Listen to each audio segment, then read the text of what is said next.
Hola, Dios les bendiga, Dios les guarde. Aquí estamos ya preparándonos para lo que es una actividad con los hombres, hablándole a los sacerdotes de la casa, a los sacerdotes del maestro. Será algo muy, muy espectacular, donde el Señor nos va a ministrar una palabra muy, muy poderosa. Así que desde ya trasladándonos al sitio de la iglesia del maestro, donde queremos transmitir el mensaje de Dios, algo puntual, algo un rema, algo de bendición para usted en el nombre del Señor. Va a ser algo muy extraordinario. Todos los miércoles a las 6:20 de la tarde estamos allí en la iglesia del Maestro, una familia en Cristo. Agradecido de Dios por este tiempo maravilloso que el Señor nos va a permitir allí en la iglesia del Maestro, una familia en Cristo. Usted como caballero no se quede en casa, Dios tiene grandes maravillas para usted. También quiero compartirle lo que es estar en gracia. Estar en gracia es lo más extraordinario, porque en la Biblia conseguimos hombres que vivieron una gracia muy especial. Entre ellas tenemos a Nehemías, entre ellas tenemos a Noé.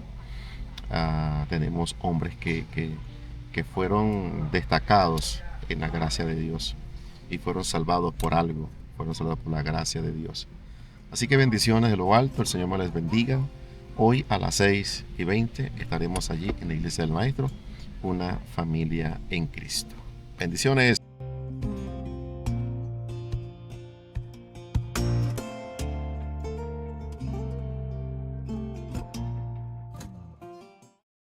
Nos respeten para que los demás tengan miedo de nosotros.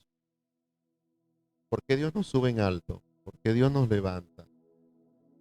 No es para que nosotros nos menospreciemos a los que están allá abajo y digamos yo estoy en lo alto, tú estás en lo bajo. ¿Saben ustedes por qué Dios nos ha subido a lo alto? Para agarrar a los que están debajo y levantarlos también a subir. Ese es el, ese es el propósito por lo cual Dios nos ha levantado y nos ha puesto en alto. ¿Para qué? Para hacer esto: tomar al que está allá y levantarlo. Ese es el sacerdocio. El sacerdocio de la familia es este: que cuando vea a su esposa decaer, él está ¿qué? Para levantarla. Cuando vea a sus hijos decaer, él está ¿qué? Para levantarla. Ese es el sacerdote. No es para que a mí me obedezcan, no es para que a mí me sirvan. Jesús mismo dijo: no he venido para que me sirvan, vine para servir. Ese es el verdadero sacerdocio. El que levanta, el que se inclina y levanta al que está abajo y lo ayuda a subir. Ese es el sacerdocio. Lo ayuda a subir. De tal manera que esa es la esencia del liderazgo o la esencia del sacerdocio en la palabra de Dios. Entonces debemos acomodar la casa, debemos arreglar la casa del sacerdote, y que la casa del sacerdote se sienta segura. Y es muy importante. La Biblia dice en el libro de Job que un viento recio y golpeó las cuatro esquinas. Escucha bien esto: las cuatro esquinas de la casa donde estaban los hijos de Job. El viento vino y golpeó las cuatro columnas. ¡Pum! Y al golpear las cuatro columnas, la casa se vino ¿qué? ¿Qué sostenía esa casa? Cuatro columnas. Cuatro columnas sostenían esa casa. ¿Cuáles son las columnas que nos sostienen a nosotros como sacerdotes? ¿Cuáles son esas columnas que nos ayudan a sostenernos para que nuestra casa no se caiga? Digan conmigo: la palabra. Una vez más, la palabra. Esa es la primera columna. Si esa columna falla, puede ser que no se caiga, ¿verdad que sí? Con 3 columnas se sostiene, pero en cualquier viento que venga, la puede tumbar. ¿Qué pasa si esto es quitado? La casa en cualquier momento se puede venir abajo. La segunda columna, ¿qué pasa si se elimina la segunda columna? Entonces se cae completamente. ¿Cuál es la segunda columna? La oración. Digan conmigo la oración. No hay más, la oración. La oración es la segunda columna que nos sostiene nuestras vidas como sacerdotes. La oración. Si tú oras a Dios y ruegas al Todopoderoso, ciertamente Él se despertará por ti y hará próspera la morada de tu justicia. Y aunque tu principio sea pequeño, tu postrer estado será muy grande. Si tú de mañana buscares a Dios, orares a Dios. Entonces la oración es fundamental. Palabra y oración. ¿Cuál es la tercera eh, columna? Digan conmigo la adoración. Digan conmigo la adoración. La adoración a Dios es humillarnos y reconocer el señorío de Cristo. Semanas antepasadas creo que la adoración es llevar a nuestra familia al cuidado de Dios.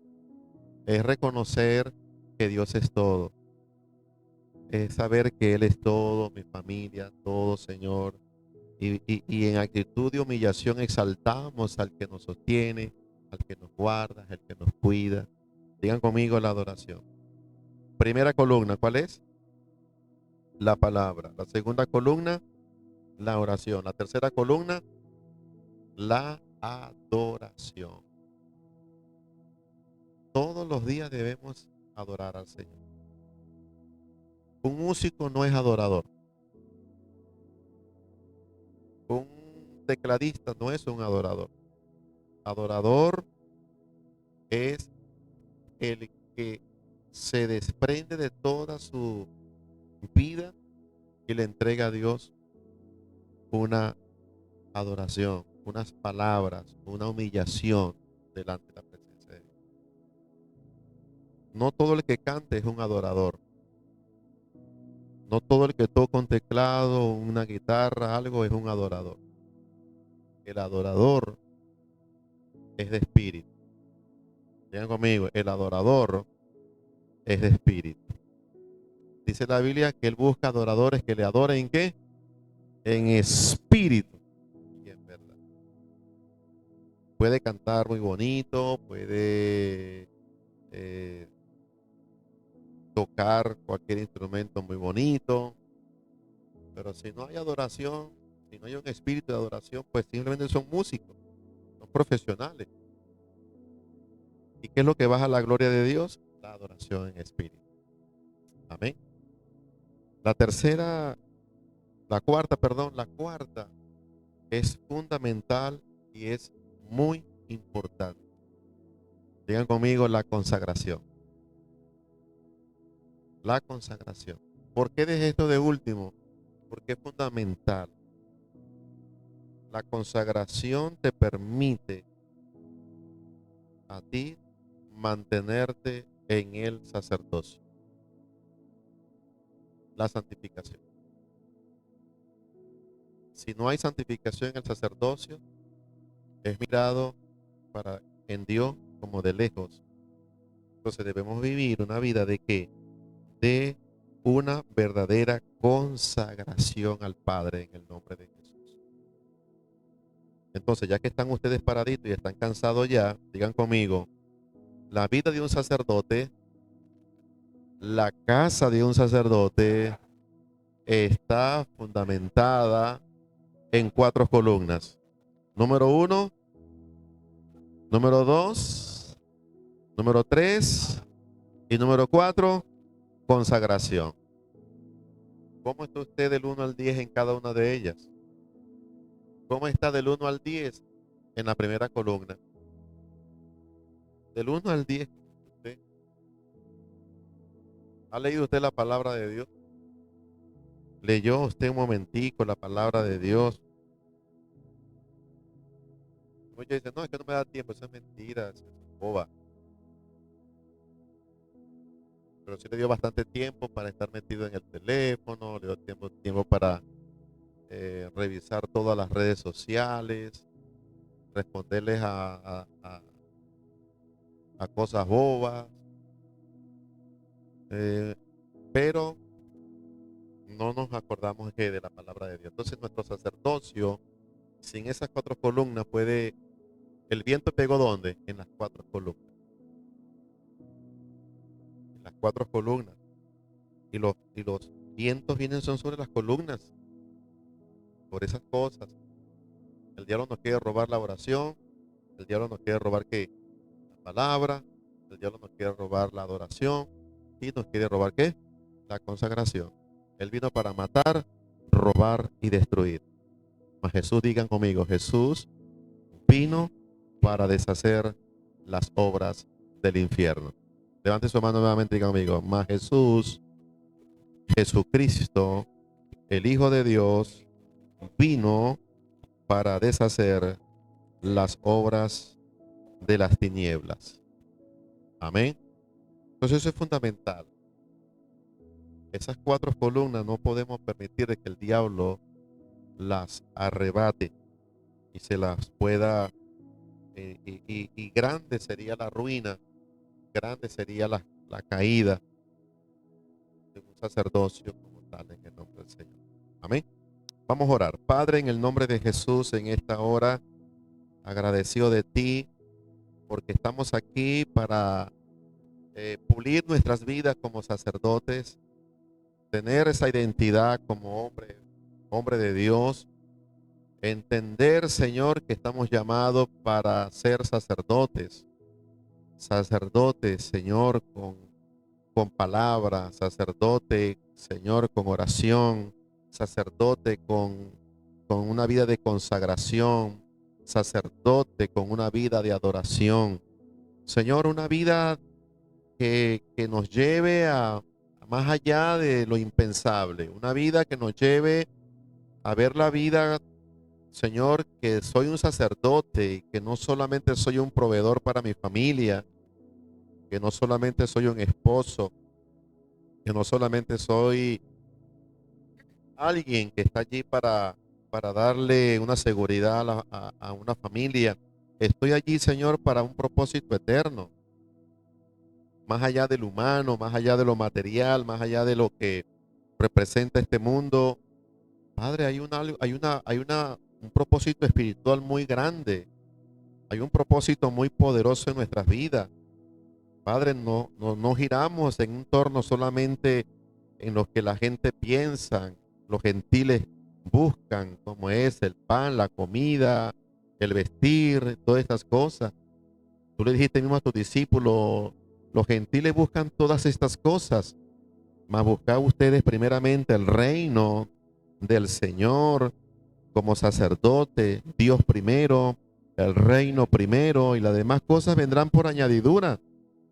Señor, que no nos desenfoquemos en nuestro propósito, que no nos desenfoquemos en el verdadero propósito de nosotros como hombres, que es brindar un sacerdocio en la familia, que es brindar un sacerdocio dentro de ella, Padre, porque a ti tendremos que darte cuenta, a ti te vamos a dar cuenta por nuestros hijos, por las parejas que nos diste. Señor, tú no vas a pedir cuenta por eso. Por eso ayúdanos a vivir una vida de verdadero sacerdocio en el nombre de nuestro Señor Jesucristo. Señor, gracias porque tuya es toda la gloria, toda la honra, toda la adoración, todo el señorío te pertenece, Padre, en el nombre de Jesús. Y usted da el mejor de los aplausos. Usted da el mejor gloria a Dios. Aleluya. Amén, así es. Ahora sí, siéntense. Damos gracias a Dios por este momento. Entonces, todo esto tiene que ver mucho con el sacerdocio, con lo que, con lo que somos, con el propósito en la cual Dios nos ha permitido. Nosotros tenemos una gran responsabilidad. Como sacerdotes debemos reparar. Una de las cosas que más nos toca a nosotros los sacerdotes es es la paz dentro de la familia. Es llamar rápidamente y poner orden dentro de la familia. Y estas cosas son muy importantes. Y yo creo que es allí donde debe movernos nosotros como hombres en esta área, tomar la iniciativa. Si en mi hogar hay una dificultad dentro de la familia, la mujer está enojada, eh, los hijos están allí, tú sabes, y hay una circunstancia, como los ambientes se conocen, hay ambientes en el hogar, hay ambientes que son muy ambientes, las partes ambientales. Cuando usted va a un lugar y hay un ratón muerto, usted de una vez siente que el ambiente como huele a feo. Entonces muchas veces en el hogar, la familia, hay ambientes como estos, ambiente desagradable.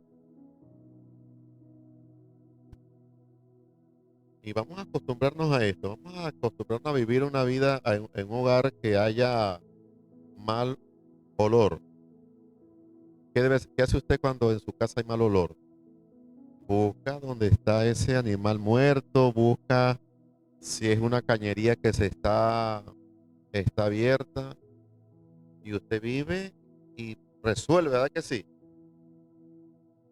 A menos de que usted se acostumbre y se haga, ¿cómo se llama eso?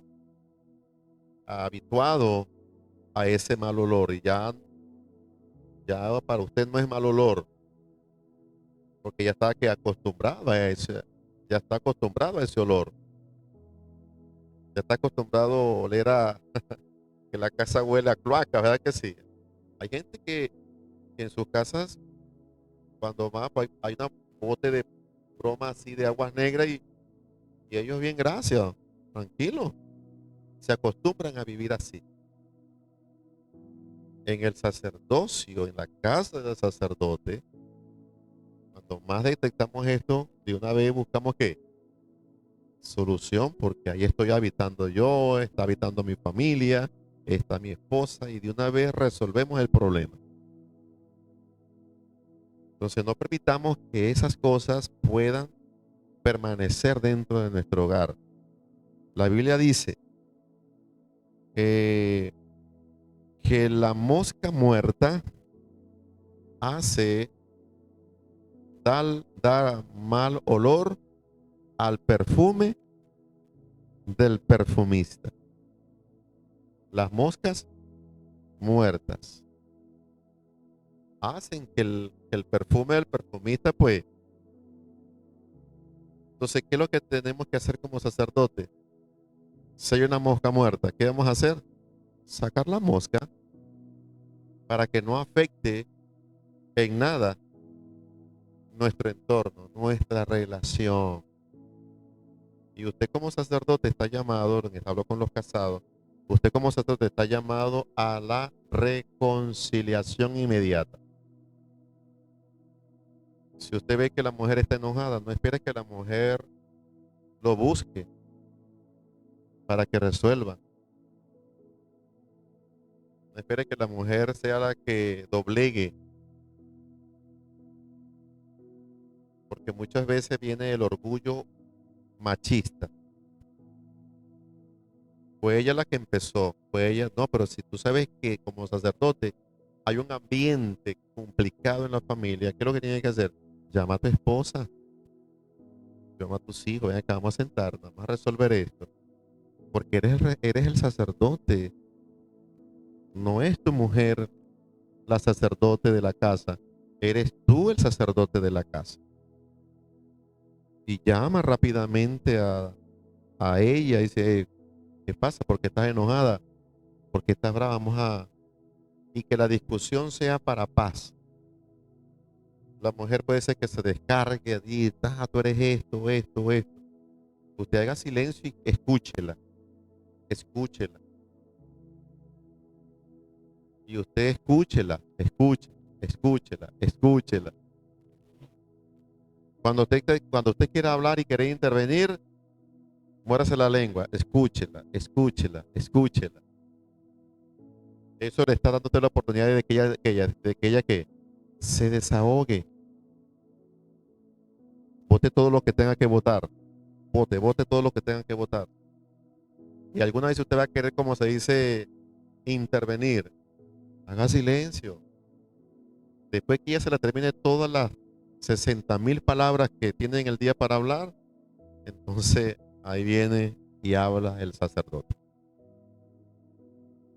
Ahí interviene usted. La palabra de Dios es esto, la palabra de Dios dice así, ta. Usted tiene que ser un buen oyente. El sacerdote tiene que ser un buen oyente. El sacerdote que no escucha no es un buen sacerdote. El sacerdote debe oír. Escuche, escuche a su pareja, escuche a sus hijos, corrija. No espere que el sol se ponga sobre su enojo. Si usted ve que la mujer no le quiere hablar y ya ha pasado el día, van para el siguiente día y está, bueno, tengo que intervenir aquí. Aquí el sacerdocio tiene que funcionar. Y resuelven eso en el nombre del Señor.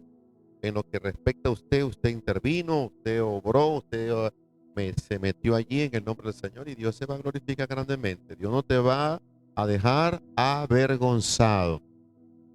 Digan amén. Digan conmigo, Dios no me va a dejar avergonzado.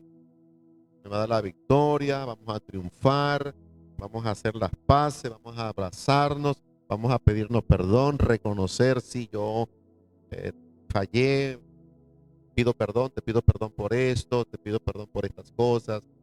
Eh, Doblegue ese orgullo machista por amor a su familia, por carácter sacerdote que usted es en el nombre del Señor y va a ver la gloria de Dios.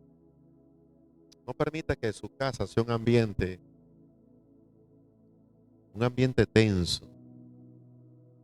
Yo no sé si usted ha ido a casas, pero cuando uno va a las casas, se siente el ambiente tenso, porque es un ambiente, eso es espiritual. Y aunque el hombre pegue la sonrisa así bonita y la mujer también, pero eso está en el ambiente. Es como el viento que hiede. Usted no lo ve, ¿verdad que sí? Pero lo siente en su olfato. Es un ambiente feo. Entonces permita que su casa sea un ambiente de qué, un ambiente de armonía, de paz, de bendición. Y usted es el sacerdote para hacerlo en el nombre del Señor. Usted ha sido llamado por Dios para llevar la iniciativa de ser un buen sacerdote dentro de su familia. Entonces las moscas hacen perder o dañan el perfume, el olor del perfumista. Vamos a pedirle a Dios que nos dé esa bendición de poder detectar todo lo que esté produciendo mal olor en un ambiente desagradable en mi familia y voy a acudir en el nombre del Señor y voy a poner las cosas bien porque Dios te va a pedir cuenta por tus hijos. Todas tus rabietas como varón, todas palabras que tú digas en tu casa, los que tenemos hijos, los que tienen hijos pequeños y los que ya tenemos los grandes, ellos son hoy lo que nosotros les dimos ayer. Tus hijos hoy, los que están grandes, son hoy lo que tú le enseñaste ayer. Nosotros somos lo que somos hoy por lo que vimos en nuestros padres y los que nos formaron, los que nos criaron. Entonces no permitas que tus hijos crezcan en un ambiente de esa situación. Lo que tú hablas, hay hijos que son muy piras los muchachos. Hoy en día nacieron más inteligentes los muchachos. Captan todo, agarran todo, son una esponjita, agarran las palabras, las cosas que escuchan, se les graba en sus pensamientos. Y esas cosas que ellos reciben, ¿dónde repercuta? En la acción de ellos. Y cuando va entonces a la acción de ellos, entonces viene ese problema y ¡pum! Los niños los dicen, el comportamiento, malcriado, porque ahí no viene el niño sí malcriado, pero ¿de dónde viene la palabra malcriado? Es la palabra mal formado. Se formó mal. ¿Y dónde se formó mal? En casa, en lo que escuchó de ti, en lo que vio de ti. ¿Cuántos hijos? No, pero es que así le dice mi mamá a mi papá. O es que así le dice mi papá a mi mamá. Yo soy una esponjita, entonces usted como sacerdote tiene que inyectarle la palabra de Dios a ellos para que mañana ellos sean unos grandes hombres. Entonces Dios nos va a pedir cuenta. Digan conmigo, Dios me va a pedir cuenta por mi familia. Si usted es un sacerdote en el nombre del Señor, usted es un sacerdote. ¿Cuántos lo creen? Levante su mano y digan conmigo, soy un sacerdote. Nación santa, pueblo adquirido por Dios en la grandeza de nuestro Dios en el nombre del Señor Jesucristo. Aleluya. De tal manera que quiero hablarle algunas cositas acá, puntuales, que podamos ser bendecidos en esto y que la gracia de Dios nos acompañe y que esa gracia de Dios y que podamos vivir una vida de sacerdote y también podamos caminar y activar esa palabra gracia en nosotros, que nosotros hallemos gracia delante de Dios, pero que también hallemos gracia delante de los hombres. Lucas capítulo 2. Hay un versículo en la Biblia que es hablando de Jesús, Lucas capítulo 2, y habla una porción bíblica allí. El evangelista Lucas recoge una información muy importante en el Evangelio de Lucas capítulo 2, y él en su búsqueda de toda la información de Jesús y de todas estas cosas, buscando información desde el comienzo, quién era Jesús, cómo fue Jesús, cómo el origen, de dónde viene Jesús, y hace una genealogía importante sobre Jesús y nos marca todo esto. Y en el capítulo 2, Jesús, Lucas nos narra una frase que es muy importante, que queremos compartirla hoy. Lucas capítulo 2, versículo 52. Fíjense bien cómo dice Lucas de Jesús. Y dice, y Jesús crecía, digan conmigo, y Jesús crecía. ¿Crecía en qué? En sabiduría y en estatura y en gracia para con Dios y los hombres. Digan conmigo, gracia para con Dios y para con los hombres. Crecía que en estatura, en sabiduría y en gracia para con Dios y para con los hombres. Y esta frase es muy tan puntual aquí en las Sagradas Escrituras, porque la Biblia nos dice que Jesús crecía en esa gracia, la gracia con Dios, pero también dice que la gracia con los hombres, no solamente era la gracia con Dios, sino también era con la gracia en los hombres. Digan conmigo esta frase. Cuando estamos en la gracia, cuando estamos en la gracia con Dios, una vez más, cuando estamos en la gracia con Dios, es imposible, digan conmigo, es imposible no estar en gracia con los hombres. Repito esta frase. Cuando yo estoy en gracia para con Dios, es imposible que yo no esté en gracia con los hombres. Porque cuando estoy en gracia con Dios, me conecto en la gracia con los hombres. Entonces, si Jesús estaba en gracia con Dios y en gracia con los hombres, de tal manera que esta gracia estaba allí, ¿qué lo impulsó en estar en gracia con los hombres? ¿Qué era lo que lo impulsaba en hallar gracia con los hombres? Que sus palabras, decía la gente, este no predica como cualquier otro. Hay una gracia en él. Este hombre no es como los escribas y como los fariseos. Hay algo muy especial en él. Pero ¿qué lo hacía hacer esto? ¿Qué lo llevaba a él tener esa gracia con los hombres? Digan conmigo, la gracia con Dios. Porque cuando tú estás conectado en la gracia y Dios te conecta en su gracia, inevitable es entonces que no estés en gracia con los hombres. Vas a estar en gracia con los hombres.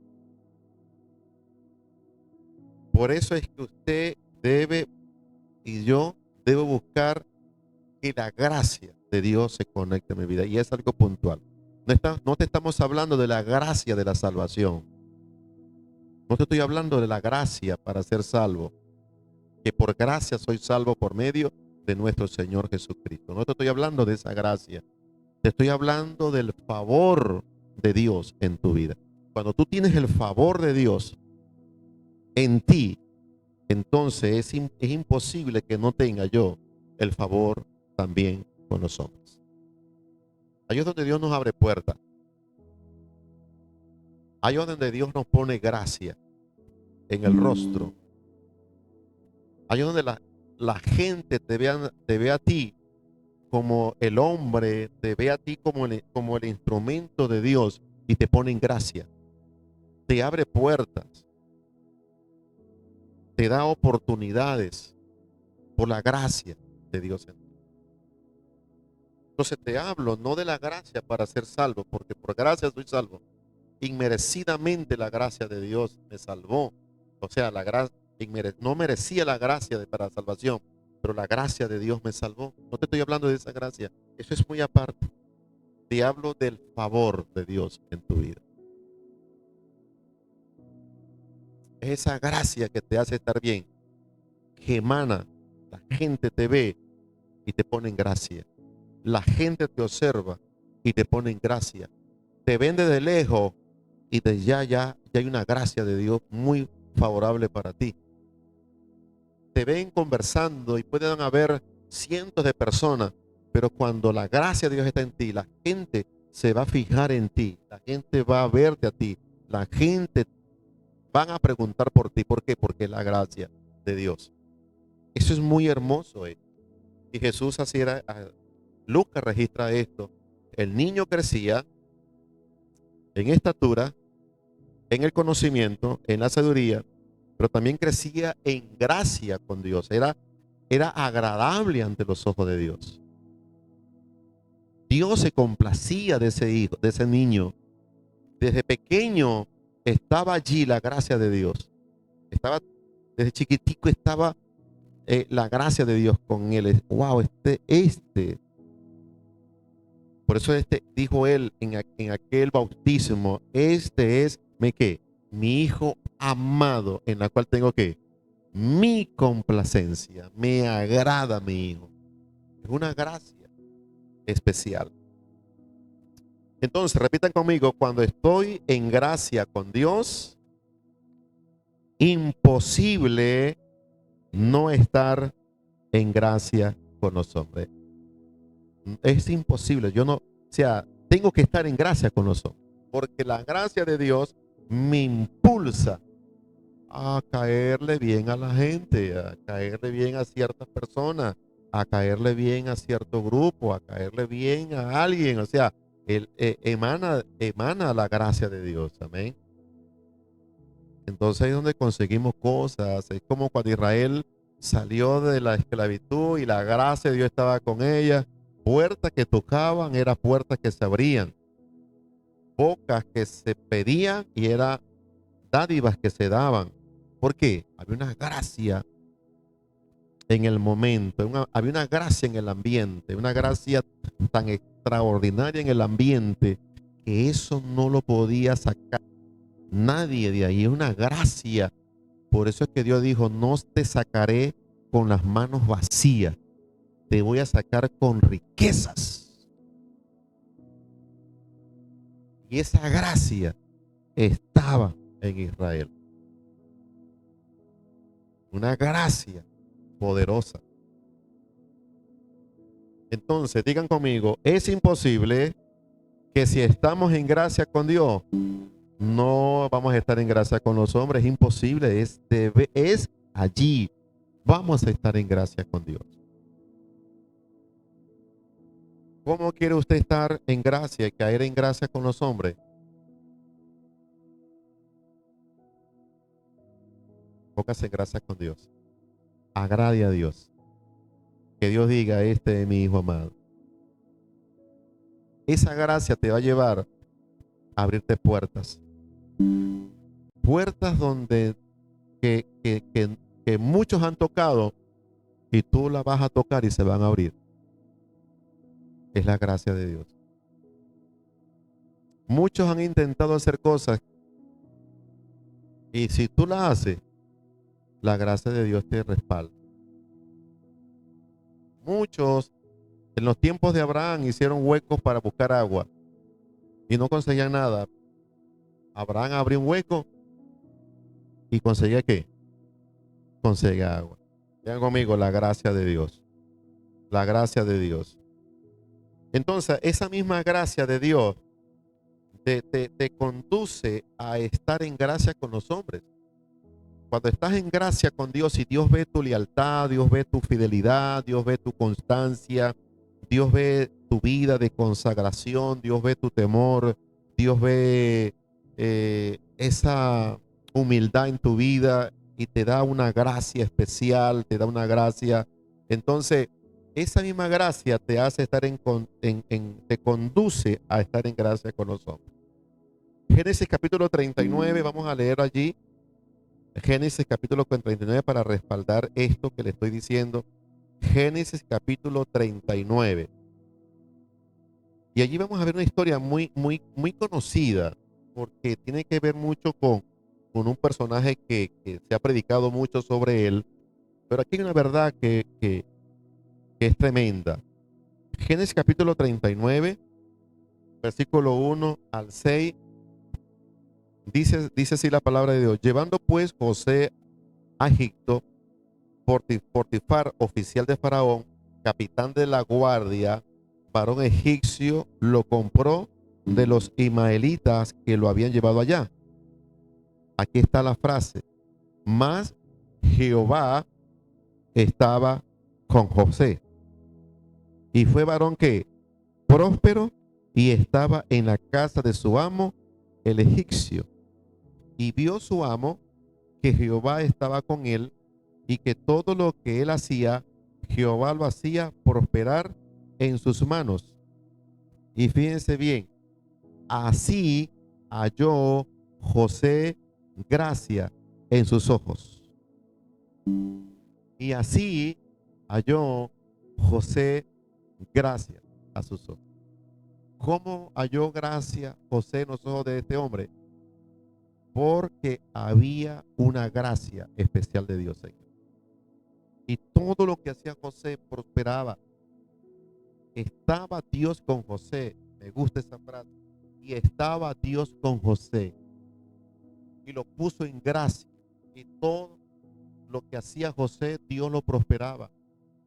Todo lo que José se emprendía, le salía bien. Todo lo que José se disponía a hacerlo, lo hacía bien, con excelencia, con calidad. Y eso trajo como resultado el, la emoción, vamos a llamarlo así, o el brillo que podía estar eh, llevando José.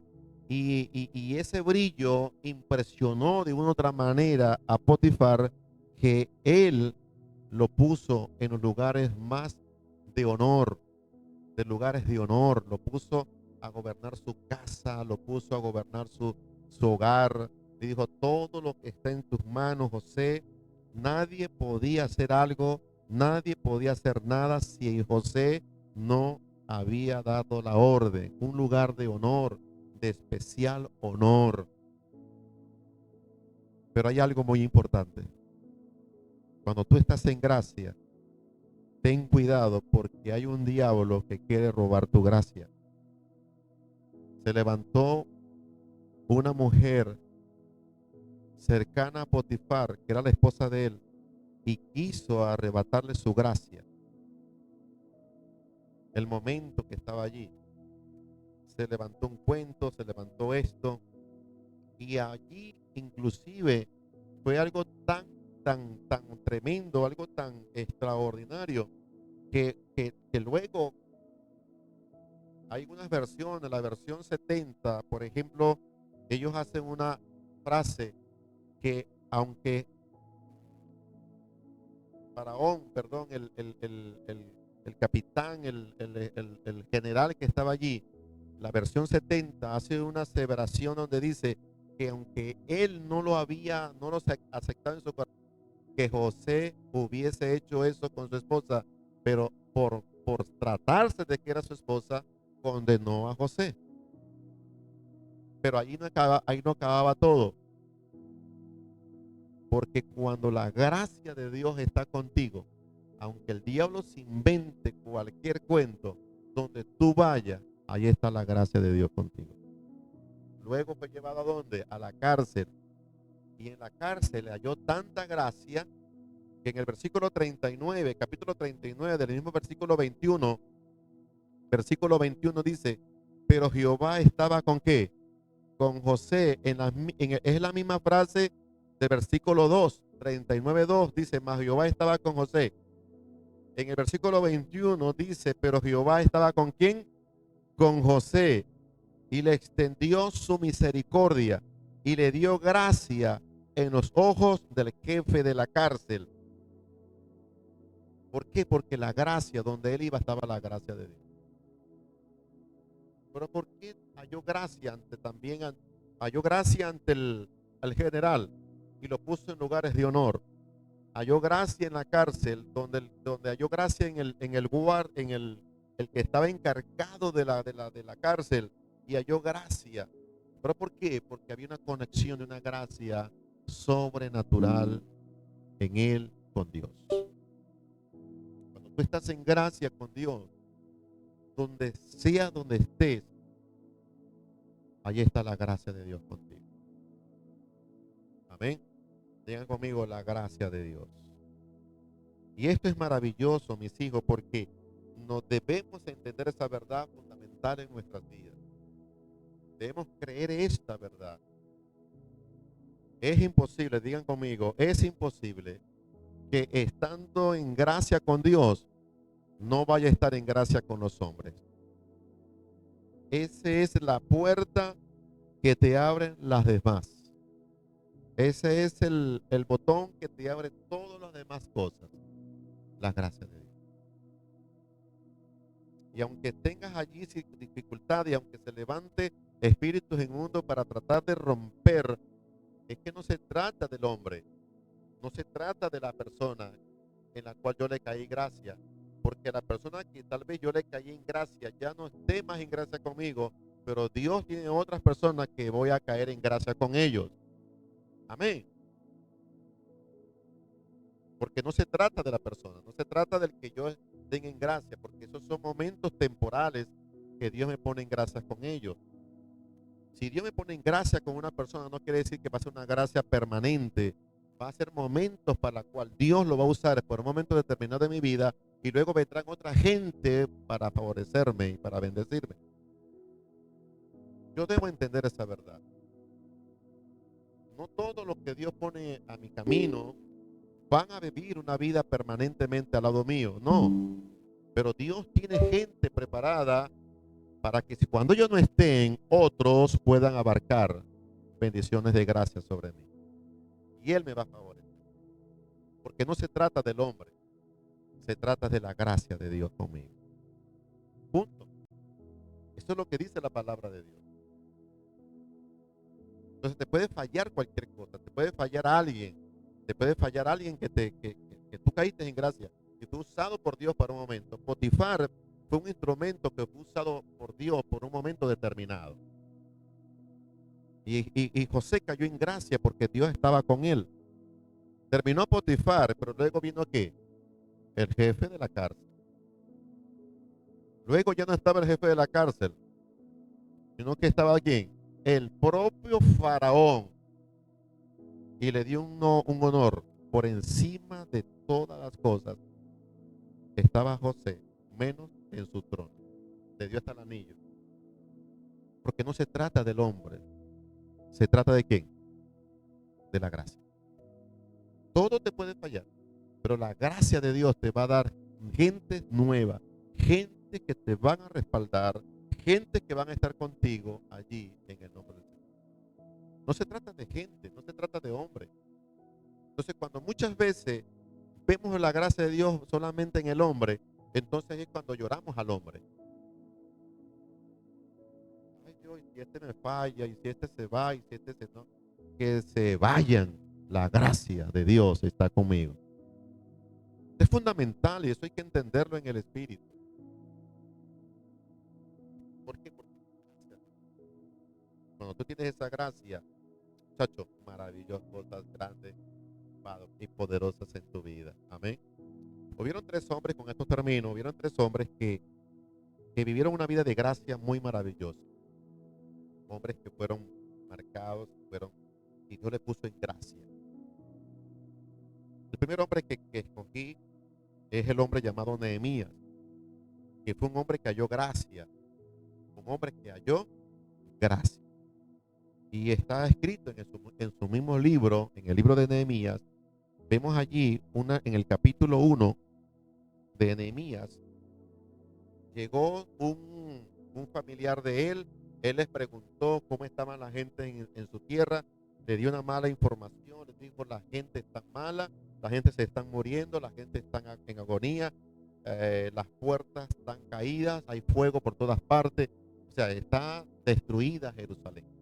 Este hombre lloró fuertemente y dijo, Dios mío, ¿por qué esto? Y en el versículo 11, fíjense bien lo que dijo Jeremías. Después de hacer una larga oración, desde el capítulo 1, dice allí la palabra de Dios, versículo 11 dice, en su oración, ya finalizando su oración, dice, te ruego, oh Jehová, digan conmigo, te ruego, oh Jehová, esté ahora atento tu oído a la oración de tu siervo y a la oración de tu siervo, quienes desean reverenciar tu nombre, concede ahora buen éxito a tu siervo y dale gracia delante de aquel varón, porque yo servía de copero al rey. Su oración era, Señor, dame gracia. Estoy en este lugar y aquí puedo hacer algo. Dame gracias, Señor. Estoy en un lugar de honra. Dame gracias, Señor. Dame gracias ante este hombre. Si me llevaste a ser copero de este hombre tan importante, dame gracias delante de él. Porque él tenía un proyecto, tenía un plan, había un plan en él. Y el plan de Nehemías era que reconstruir los muros de Jerusalén. Reconstruir a Jerusalén. Ese era su plan. Dice, Señor, dame gracia delante de los hombres, delante de este hombre, porque yo servía de copero al rey. Y vimos allí la historia tan tremenda en esta gracia, cómo el Señor se glorificó en esta gracia. Y fíjense bien que en el capítulo 2, versículo 5, y dijo el rey, y dije al rey, si le place el rey a tu siervo, y he hallado gracia delante de ti, envíame a Judá, a la ciudad de los sepulcros de mis padres, y la reedificaré. En el versículo 8, la última parte, dice, y él pidió carta y todas estas cosas, dame carta para los que están allá, para los demás gobernantes, para los que montan guardia, para los que manejan los tesoros del rey, para los que cortan madera, dame cartas también para ellos. Me gusta esta frase. Dice, y la casa en que yo estaré, le pidió, le hizo una petición, dame esto. Y dice el versículo, ya la parte C del versículo, y me lo concedió el rey.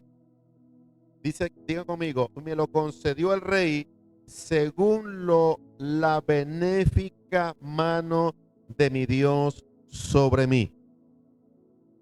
Digan conmigo, sobre la benéfica mano de Dios. Dios me lo concedió. Ahora, cuando tú tienes un proyecto delante de Dios y un plan, presenta delante de Dios y dile, Señor, ponme en gracia para con él. No te pongas a inventar. Preséntalo primero delante de Dios y luego, Señor, dame gracia. ¿A quién yo puedo tocar la puerta? No te vayas a la primera a quitar prestado. Ora a Dios, Señor, ¿a quién yo le digo para que este proyecto se haga realidad? Y dice la Biblia, y el rey me lo concedió conforme a su mano benéfica para conmigo. Digan conmigo, esto es gracia. ¿Cuántos quieren esa gracia? Yo no sé si usted tiene proyectos, yo no sé qué planes tiene usted, yo no sé qué negocio usted quiere montar, yo no sé qué usted quiere hacer. Pero lo importante es que usted ahora se dirija a Dios y el Señor, dame gracias, Señor. Tengo este sueño, tengo este propósito, este es mi plan. Dame gracias, Señor. Ponme en el lugar donde esté, dame la persona indicada. Dame gracias que cuando yo toque la puerta, Señor, esa puerta se pueda abrir. Digan conmigo, la buena mano de Dios con nosotros. Así que vamos a activar esa gracia de Dios. Digan conmigo, es imposible que si yo estoy en gracia con Dios, no vaya a estar en gracia con los hombres. No, tengo que estar en gracia porque esa gracia me respalda en la gracia con los hombres. Amén. Y esto es hermoso. Esta gracia la he llamado la gracia para provisión. Digan conmigo, la gracia para provisión. Él va a proveer en su gracia, Él va a poner las gentes adecuadas. Solamente tú entra en una gracia especial. Esta es la gracia, esta es la parte puntual de Dios en tu vida. No la deje pasar. Provisión. Yo la llamo la gracia para la provisión. Otra gracia que otro hombre que entró fue Noé. Noé dice la palabra de Dios en Génesis capítulo 6. Vamos a ver allí algo muy importante porque también es bien conocido este versículo y quiero sustraer algunas verdades allí muy puntuales. Noé fue uno de los personajes que halló gracia. En Génesis capítulo 6, versículo 8, dice la palabra de Dios que el pueblo estaba que corrompido y vio Dios que la maldad de los hombres era de continuamente el mal. Dios estudió al hombre, Dios lo estudió en su omnisciencia, Dios estudió al hombre y vio que en esa generación nunca se iban a arrepentir. Dios sabía que el hombre nunca se iba a arrepentir en esa generación. Lo escudriñó a la profundidad de su ser. Y como Dios lo escudriñó tanto, dijo, este tipo no se va a arrepentir. Esta gente son de continuamente al mal. Voy a desarraigarlo de aquí.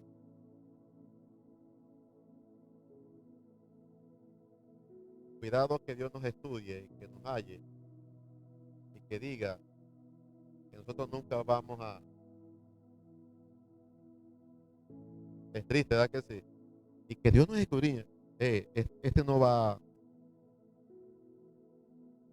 este nunca se va a arrepentir. Y Dios es Dios, Dios nos conoce, ¿verdad que sí? De tal manera que aquí está, y Él escudriñó los corazones, esta gente nunca... Voy a desarraigarlo, pero el versículo 8 dije, ¿verdad? Sí. Pero Noé halló gracia ante los ojos de Jehová.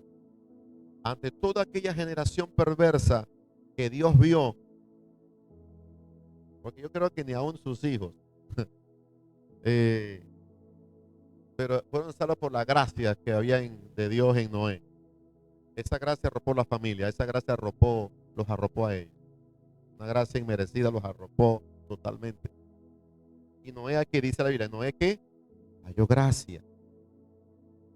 Yo llamo esta gracia la gracia de ser librado, la gracia de ser librado del castigo.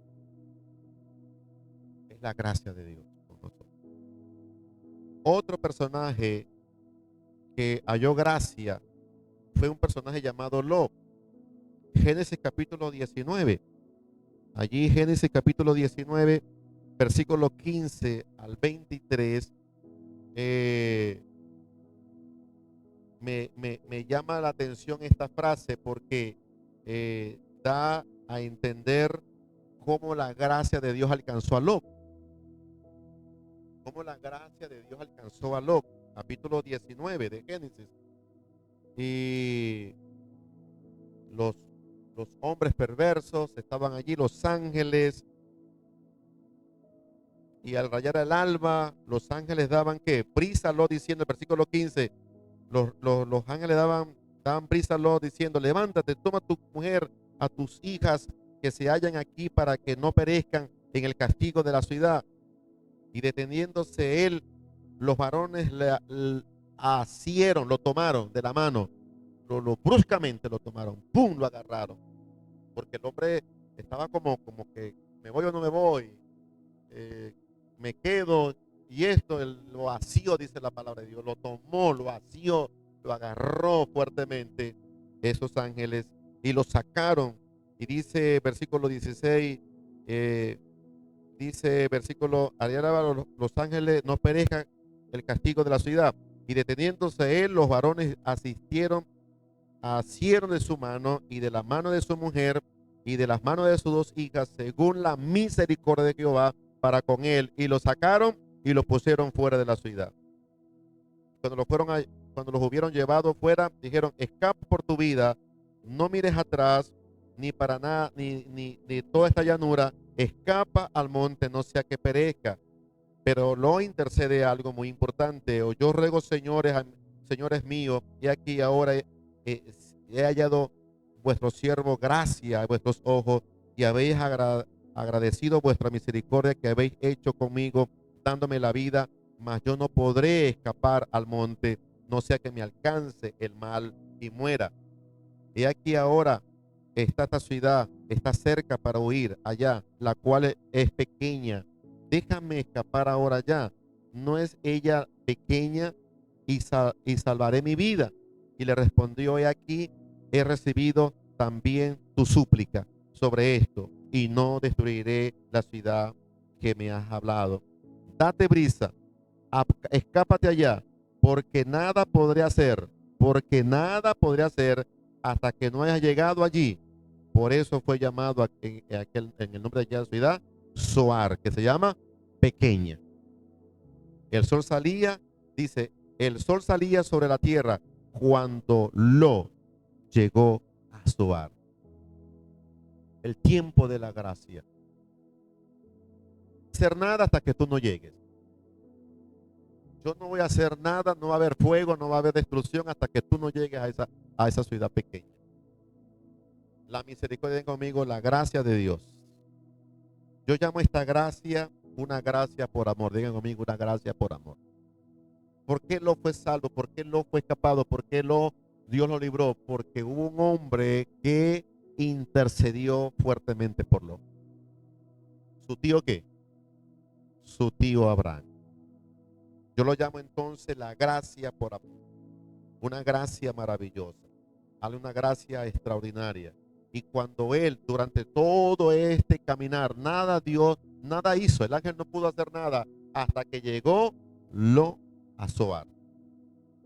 Y cuando llegó a Zoar, dice la Biblia que vino ¿qué? Vino fuego del cielo con azufre y consumió a Sodoma y a Gomorra. La gracia, digan conmigo, la gracia. Cuando la gracia de Dios nos libra, cuando la gracia de Dios nos guarda, cuando la gracia de Dios, porque tal vez alguien que está intercediendo por nosotros, tal vez alguien esté clamando por nosotros, alguien tal vez esté allí de rodillas por nosotros, entonces es donde Dios nos guarda. Digan conmigo, la gracia de Dios sobre nosotros. Es imposible, digan nuevamente, es imposible que si estoy en la gracia, no vaya a estar en gracia con los hombres. La gracia de Dios me llena y eso abarca a los hombres. Es la gracia de Dios. Amén. Póngase de pie, mis amados. Y vamos a darle gracias a Dios porque este tiempo puntual de su gracia, un tiempo puntual de la gracia de Dios en nosotros. A nosotros los hombres, como cabeza, como familia, es el tiempo. Si usted es serio y usted entiende el reino, usted nunca será el mismo después de esto. Este es un tiempo de gracia puntual. Y aquí esto camina para el que cree. Es para el que cree. Es una gracia extraordinaria y poderosa de Dios. Repito, no es una gracia de la salvación. Esto no tiene nada que ver con nuestra salvación. Somos salvos por la gracia de Dios. Pero la gracia, el favor, wow, maravilloso de Dios. Que donde yo vaya, la gracia de Dios conmigo. Me pone Dios en gracia, así como José, así como Nehemías. Dios me pone en gracia. Pido 2 y me dan 5. Pido 5, me dan 10. Pido 15, me dan 30. Es la gracia de Dios contigo. Porque cuando pedimos, Dios nos da que a manos llenas. Pero ¿cuál fue el secreto? ¿Cuál es el secreto? Lucas capítulo 2, versículo 59, si no me equivoco. 52, si no me equivoco, 52, ajá. Dice que el niño crecía en estatura, en sabiduría y ¿qué más? En gracia con Dios y con los hombres. ¿Cuál es el secreto? Esa gracia te abre las demás puertas. Amén. Te abre las demás puertas. Vivamos una vida de unos verdaderos sacerdotes y veremos la gloria de Dios en nuestras vidas. Vamos a levantar nuestras manos. Prepárese porque en los próximos días va a ser una gracia tan extraordinaria. Y no se preocupe si Dios le puso en gracia con alguien y ya no está en gracia con ese hombre. Dios tiene 10 más para mostrar su gracia sobre usted. No se preocupe por esa puerta que se cerró. Ese fue un momento determinado de Dios. Pero ahora Dios me va a poner más gracia sobre mí en el nombre de Jesús. Señor, en esta hora, en el nombre de Jesús, yo bendigo a estos varones tuyos. Yo declaro sobre ellos tu palabra. Bendigo en el nombre de Jesucristo sus vidas. Llénalas hoy de tu gracia. Esa gracia sobre ti sea en ellos. Padre, que ellos crezcan así como Jesús dice que crecía en gracia con Dios y con los hombres. Que ellos hoy crezcan en esa gracia. Que tú te complazcas en ellos. Se complazcas tú, Señor, en su sacerdocio. Que tú te complazcas, Señor, en su servicio. Que tú te complazcas en su santidad, en su vida privada. Que tú te complazcas en ellos, Señor, en todas las áreas de su vida. Que se complazcas tú, Señor, en su vida como hombre casado. Que tú te complazcas en ellos, Señor, como hombres de líderes, hombres de Dios tuyos, Señor, que tú te complazcas en ellos, que tú te sientas en ellos, me agrada, me agradan, me agradan, me agradan, Señor, y que tú te sientas agradecido, agradado de nosotros en el nombre de Jesucristo. Y sé, Padre, que cuando estamos así, entonces lo demás vendrá por añadidura. Señor, gracias en el nombre de Jesús. Recibe toda la gloria, toda la honra, toda la adoración. Gracias, Espíritu Santo. Hoy me determino a crecer en tu gracia. Hoy me determino a vivir para ti. Hoy me determino, Señor, a caminar en la gracia tuya en el nombre de nuestro Señor Jesucristo. Para ti toda la gloria, toda la honra. Usted dice, amén.